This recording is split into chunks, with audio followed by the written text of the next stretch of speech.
જો આપણે કેળી સીવીશું ને કેળિયાનું આપણે સીવાનું ચાલુ રાખીએ.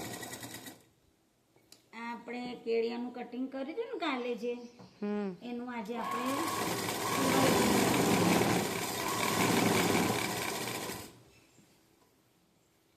આખું કેળિયાનું કટિંગ આપણે માપ લઈને કમ્પેર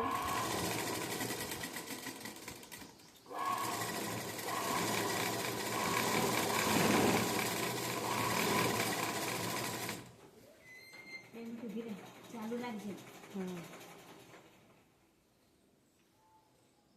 ફિટિંગ ખબર પડી જાય ને એટલે સીવામાં બી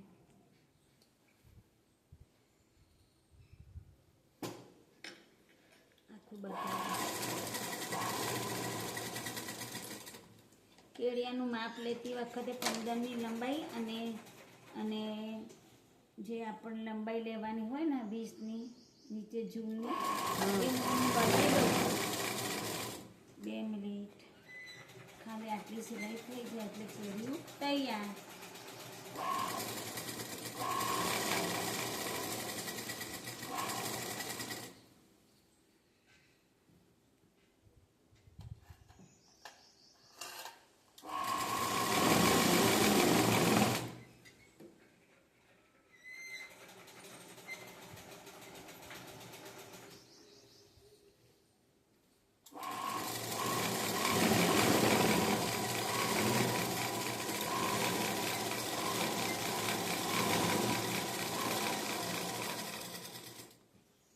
કેળિયું તૈયાર થઈ ગયું અને આ જોઈ લો તો આખું તમને બતાવી દઈએ.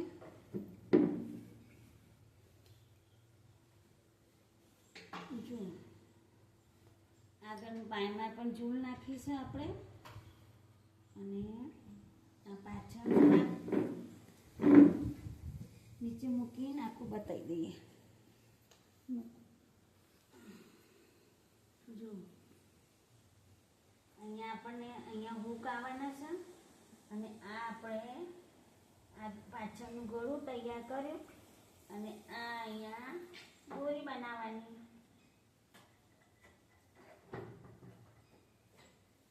આ દોરીનું ભાગ કેળિયું તૈયાર કર્યું છે આપણે ચણિયાનું. નીચે આપણે ચણિયું બનાવવાનો બાકી છે. અહીંયા હૂક આવશે આપણે અને બોય નાખી છે ઝૂલવાળી. જુઓ ગાઈસ જોઈ લો બેનો.